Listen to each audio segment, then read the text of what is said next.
امرت ہے تیرے بول تو پیغام زندگی، امرت ہے تیرے بول تو پیغام زندگی، تیرے سوا نہیں کوئی آواز وقت کی، تیرے سوا نہیں کوئی آواز وقت کی۔ بسم اللہ الرحمن الرحیم۔ ناظرین اکرام، السلام علیکم ورحمۃ اللہ وبرکاتہ۔ الحصار کے پلیٹ فارم سے آپ کی خدمت میں حاضر ہیں۔ گزشتہ ویڈیو میں ہم نے ذکر کیا تھا کہ ایک دانا انسان، ایک خدا رسیدہ انسان ایک بیج کو دیکھ کر اس کے بعد اس پودے کو، اس درخت کو بیان کر سکتا ہے، اس کی خصوصیات کو بیان کر سکتا ہے، کیونکہ اس کو معلوم ہے کہ بیج میں کیا پراپرٹیز ہیں۔ تو وہ جس کو خدا نے یہ سارا علم دیا ہو، جیسا کہ اس ویڈیو کے آخر پر ہم نے ذکر کیا کہ حضرت مسیح موعود علیہ الصلوۃ والسلام نے یہ اعلان فرمایا کہ علمی من الرحمن ذی العلائی، کہ میرا علم خدائے رحمان کی طرف سے ہے جو نعمتوں والا رب ہے، اور یہ کوئی میری عقل کی جمناسٹک نہیں ہے، بلکہ یہ خدا تعالیٰ کی طرف سے عطا ہے جو میں دنیا کے سامنے پیش کر رہا ہوں۔ تو جب ہم اس مضمون کو سامنے رکھیں، ان دونوں مثالوں کو، تو پھر قرآن کریم کو پڑھیں اور حضرت مسیح موعود علیہ الصلوۃ والسلام کے کلام کو پڑھیں، تو پتہ چلتا ہے کہ حضرت مسیح موعود علیہ الصلوۃ والسلام کا عرفان، آپ کا علم کس مقام کا تھا۔ حضرت مسیح موعود علیہ الصلوۃ والسلام قرآن کریم کے متعلق فرماتے ہیں کہ بسم اللہ الرحمن الرحیم، یہ سارے قرآن شریف کا خلاصہ ہے۔ اب یہ اتنی بڑی بات ہے کہ یہ صرف ایک فقرہ ہے جو قرآن کریم میں ہے، اور ٹوٹل 4 لفظ ہیں، بسم اللہ الرحمن الرحیم۔ تو 4 لفظوں میں سارے قرآن شریف کا خلاصہ مسیح موعود علیہ الصلوۃ والسلام نے فرمایا کہ آگے ہے، اور دوسری جگہ پر سورۃ فاتحہ کو بھی قرآن کریم کا خلاصہ قرار دیا گیا ہے۔ تو اب سمجھنے والی بات یہ ہے کہ کیا واقعتاً بسم اللہ الرحمن الرحیم اور سورۃ فاتحہ جو ہے وہ قرآن کریم کا خلاصہ ہے؟ کیا کوئی ایسا مضمون بھی ہو سکتا ہے جو قرآن کریم میں بیان ہوا ہو اور بسم اللہ الرحمن الرحیم میں نہ ہو، سورۃ فاتحہ میں نہ ہو؟ تو میں یہ 2 سچائیاں آپ کے سامنے، 2 حقیقتیں آپ کے سامنے رکھنا چاہتا ہوں۔ پہلی حقیقت یہ ہے کہ اگر کسی انسان کو قرآن کریم پڑھتے ہوئے کوئی ایسا مضمون سمجھ آئے جس کا بیج، جس کو اصول کے طور پر بسم اللہ الرحمن الرحیم میں اور سورۃ فاتحہ میں بیان نہ کیا گیا ہو، بلکہ اس کے الٹ اس کو سمجھ آیا ہو، تو وہ یقین کر لے کہ وہ قرآن کریم کو درست طور پر نہیں سمجھا۔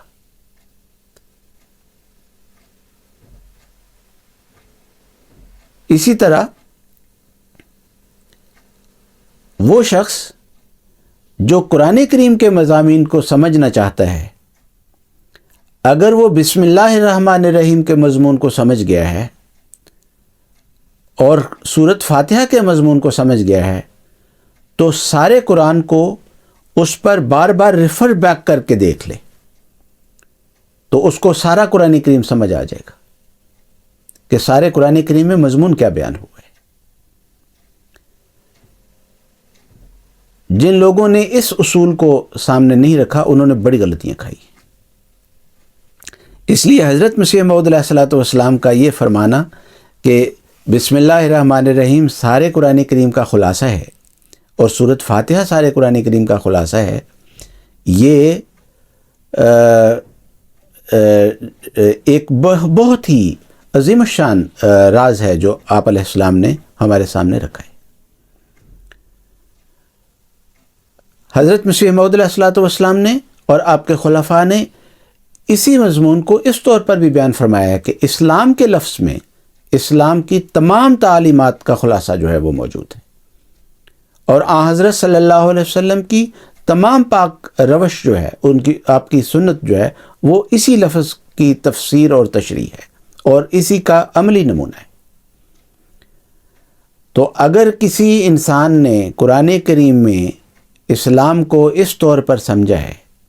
جس طرح یہ بدبخت لبیکیوں نے سمجھا ہے کہ اسلام امن کا مذہب نہیں بلکہ جنگوں کا مذہب ہے، اور محمد رسول اللہ صلی اللہ علیہ وسلم جن کو خدا رحمت للعالمین قرار دیتا ہے وہ رسول قتال ہیں، قتل و غارت کرنے والے رسول ہیں، تو ان کو معلوم ہونا چاہیے کہ وہ پھر رحمان الرحیم خدا کے بندے نہیں ہو سکتے۔ تو یہ ان لبیکیوں کی بدقسمتی ہے اور ان جیسے اس کماش کے لوگوں کی بدقسمتی ہے جنہوں نے یہ سمجھا کہ اسلام امن کا مذہب نہیں ہے اور محمد رسول اللہ صلی اللہ علیہ وسلم امن کے رسول نہیں ہیں بلکہ قتل و غارت کرنے والے رسول ہیں، کیونکہ وہ خدا جس نے محمد مصطفیٰ صلی اللہ علیہ وسلم کو بھیجا اور جس نے قرآن اتارا، اس نے اپنا تعارف ہی یہاں سے کروایا ہے، بسم اللہ الرحمن الرحیم، کہ وہ اللہ رحمان اور رحیم ہے۔ تو بتانا یہ مقصود ہے کہ مہدویت کا تصور ہو یا مسیحیت کا تصور ہو، یہ سب سے پہلے اگر آپ مختصر طور پر دیکھنا چاہیں جس کی تفصیل سارے قرآن شریف میں موجود ہے، تو سب سے پہلے سورۃ فاتحہ میں تلاش کرنی چاہیے، بسم اللہ الرحمن الرحیم میں تلاش کرنی چاہیے کہ وہاں ہے یا نہیں ہے۔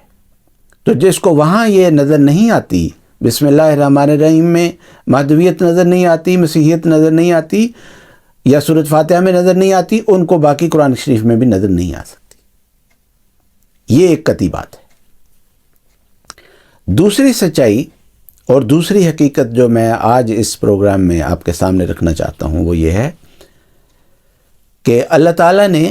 قرآن کریم میں خود کو حکیم خدا کے طور پر پیش کیا ہے، اور قرآن کریم بتاتا ہے، بار بار ذکر ہے اس بات کا کہ اللہ تعالیٰ حکیم ہے۔ حکیم کہتے ہیں دانا کو، پر حکمت، صاحب حکمت کو، اور حضرت محمد مصطفیٰ صلی اللہ علیہ وسلم کا تعارف بھی جو کروایا، اور آپ کو جب حضرت ابراہیم علیہ السلام کی اس دعا کے ثمرہ کے طور پر پیش کیا تو وہاں بھی یہی ذکر کیا کہ یعلمہم الکتاب والحکمہ، کہ محمد مصطفیٰ صلی اللہ علیہ وسلم ایسا رسول ہے جو کتاب بھی سکھاتا ہے اور حکمت بھی سکھاتا ہے، اس کی فلسفی بھی بتاتا ہے، اور دانائی سے پر رسول ہے، یہ حکیم رسول ہے۔ اور اسی لیے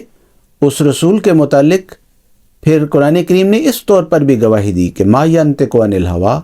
ان ہو الا وحی یوحیٰ، کہ یہ تو وحی الہی کے نتیجے میں بات کرنے والا رسول ہے، یہ اپنے نفس سے کوئی باتیں نہیں کرتا۔ تو عربی زبان میں کہتے ہیں کہ فعل الحکیم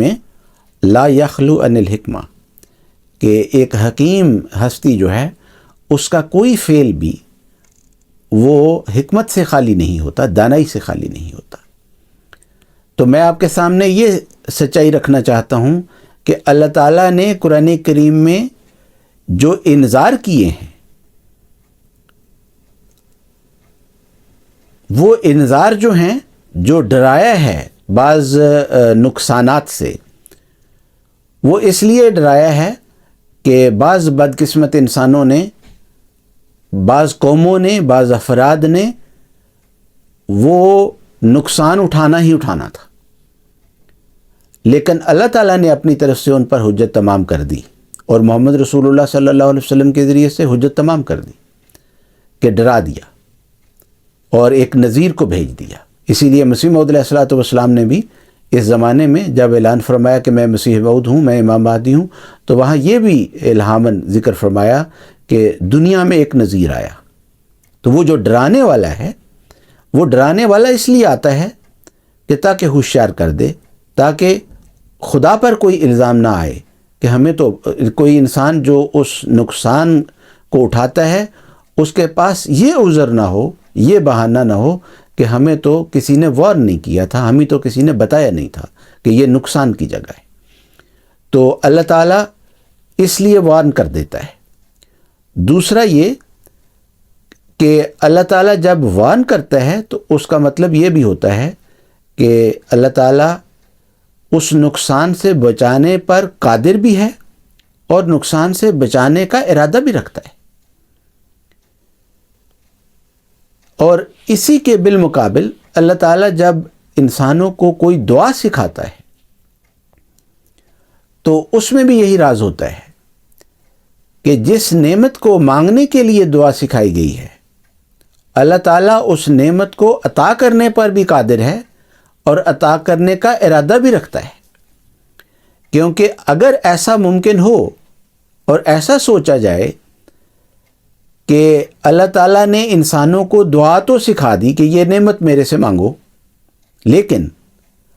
یا تو وہ قدرت نہیں رکھتا اس نعمت کو عطا کرنے کی یا اس نعمت کو عطا کرنے کا ارادہ نہیں رکھتا، تو ایسی ہستی حکیم ہستی نہیں کہلا سکتی کہ جس نے بے وجہ انسانوں کو ایک دعا سکھا دی اور ایک دعا پر لگا دیا کہ یہ دعا تم ہر وقت میرے سے کرتے رہو، جبکہ یا تو اس کے اندر قدرت ہی نہیں ہے یا اس کا ارادہ ہی نہیں ہے دینے کا. تو یہ حکیم خدا نہیں ہو سکتا. ایسے وجود کو نعوذ باللہ پاگل تو کہا جا سکتا ہے لیکن حکیم نہیں کہا جا سکتا. لیکن وہ خدا جس کو قرآن کریم نے پیش کیا ہے، جس کو محمد مصطفیٰ صلی اللہ علیہ وسلم نے پیش کیا ہے اور جس کو تمام انبیاء پیش کرتے چلے آئے ہیں اور حضرت مسیح موعود علیہ الصلوۃ والسلام نے پیش کیا ہے، وہ حکیم خدا ہے. اور وہ رسول محمد مصطفیٰ صلی اللہ علیہ وسلم جن کے متعلق ہم نے ذکر کیا کہ اللہ تعالیٰ نے فرمایا کہ یعلمہم الکتاب والحکمہ، کہ وہ کتاب اور حکمت سکھاتا ہے. وہ بھی ایسی کوئی دعا یا ایسا کوئی انذار نہیں، ایسی کوئی دعا نہیں سکھا سکتا یا ایسا کوئی انذار نہیں کر سکتا جس کا نفع نقصان موجود نہ ہو. تو اس مضمون کو بھی سامنے رکھیں. یہ دوسرا وہ مضمون ہے جس کو میں آپ کے سامنے رکھنا چاہتا تھا. قرآن کریم نے جو دعائیں سکھائی ہیں ان کا ایک لازمی تعلق آنے والے مسیح موعود اور آنے والے امام مہدی کے ساتھ ہے. جب آپ اس بات کو سامنے رکھ کے قرآن کریم کو پڑھیں گے تو پھر آپ کو جو لطف آئے گا وہ بالکل اور ہوگا کہ وہ جو دعائیں سکھائی گئی ہیں وہ کیوں کر سکھائی گئی ہیں. کیا صرف ایک وہ جس طرح طوطے کی طرح ایک سبق پڑھایا گیا ہے یا ان کے پیچھے ایک بڑا بھاری مقصد ہے؟ تو حقیقت یہ ہے کہ ان کے پیچھے بہت بھاری مقصد ہے. اگر قرآن کریم نے یہ سکھایا ہے کہ اہدنا الصراط المستقیم صراط الذین انعمت علیہم، تو اس میں جن نعمتوں کے مانگنے کے لیے ارشاد ہوا ہے کہ یہ نعمتیں طلب کرو، خدا تعالیٰ ان نعمتوں کو دینے پر بھی قادر ہے اور نعمتیں دینے کا ارادہ بھی ہے. اور جہاں کہا غیر المغضوب علیہم ولا الضالین، تو جس نقصان سے بچانے کے لیے انذار کیا ہے اس نقصان کو بچانے پر بھی وہ قادر ہے اور اس نقصان سے بچانے کا اس کا ارادہ بھی ہے. یہی اس کا اپنی مخلوق کے ساتھ تعلق ہے کہ وہ اپنی مخلوق کو ہر فائدہ ہر نعمت عطا کرنے کی پر قدرت بھی رکھتا ہے اور اس کا ارادہ بھی رکھتا ہے، اور ہر نقصان سے بچانے کی قدرت بھی رکھتا ہے اور ہر نقصان سے بچانے کا ارادہ بھی رکھتا ہے. ہاں، خوش قسمت وہ ہیں جو اس کی نعمتوں کے وارث ہوتے ہیں اور بد قسمت وہ ہیں جو اس انذار سے فائدہ نہیں اٹھاتے اور پھر نقصان اٹھا لیتے ہیں. تو آج ہم اس مضمون کو پھر یہاں روکتے ہیں اور انشاءاللہ آئندہ اسی مضمون کو جاری رکھیں گے اور اس کو یہ جو اس سوال کو جو اٹھایا تھا اس کو ڈائریکٹلی ابھی ہم نے اس طور پر ایڈریس نہیں کیا کہ اس کی تفصیل میں جائیں، کیونکہ یہ جو ضروری تمہیدات ہیں یہ بہت ضروری ہیں اس بات کو سمجھنے کے لیے کہ امام مہدی کا ذکر کہاں قرآن شریف میں موجود ہے اور مسیح موعود کا ذکر کہاں قرآن شریف میں موجود ہے اور کس طرح پر موجود ہے۔ تو انشاءاللہ اگلے پروگرامز میں ہم اس بات کو مزید بھی کھولیں گے اور مزید ذکر کریں گے کہ کس طرح یہ بڑے بڑے فلاسفر، یہ بڑے بڑے مفکر، یہ بڑے بڑے علامہ حضرات کس طرح غلطیاں کھاتے ہیں، کہاں ٹھوکریں کھاتے ہیں، کہاں تاریکی کا سفر کرتے ہیں، کس طرح باوجود اس کے کہ ان کی دنیاوی آنکھیں بعض دفعہ بڑی روشن ہوتی ہیں لیکن اس دینی بصیرت سے چونکہ حصہ نہیں پایا ہوتا تو وہاں یہ ٹھوکریں کیسے کیسے کھاتے ہیں۔ اور دنیاوی طور پر ہمارا تو کم از کم میں تو اس بات کو بالکل اس بات کا اقراری ہوں کہ بہت معمولی سا علم ہے جو حاصل کیا ہے، بہت تھوڑی سی باتیں ہیں جن کی تھوڑی بہت سمجھ ہے، لیکن جو دینی پہلو ہے اس کو یہ نہیں کہ اس کے پر کوئی کمال دسترس حاصل ہو گئی ہے، لیکن اتنی بات ہے کہ وہ جو روشنی کا سفر احمدیت میں ہم نے کیا ہے تو چونکہ وہ روشنی کا سفر ہے اس لیے ہم ادھر ادھر ٹھوکریں نہیں کھاتے، باوجود اس کے کہ ہماری بصارت اتنی تیز نہیں ہے، لیکن وہ معمولی بصیرت بھی جو احمدیت کی برکت سے ہمیں ملی ہے اس کی وجہ سے بھی ہم وہ ٹھوکریں نہیں کھاتے جو یہ علامہ حضرات کھاتے ہیں، اور یہ جو بڑے بڑے مفکر ہیں جو ٹھوکریں کھاتے ہیں وہ ہم نہیں کھاتے۔ اللہ کا فضل ہے، یہ ذالک فضل اللہ یؤتی من یشاء۔ جزاکم اللہ تعالی واحسن الجزاء۔ السلام علیکم ورحمۃ اللہ وبرکاتہ۔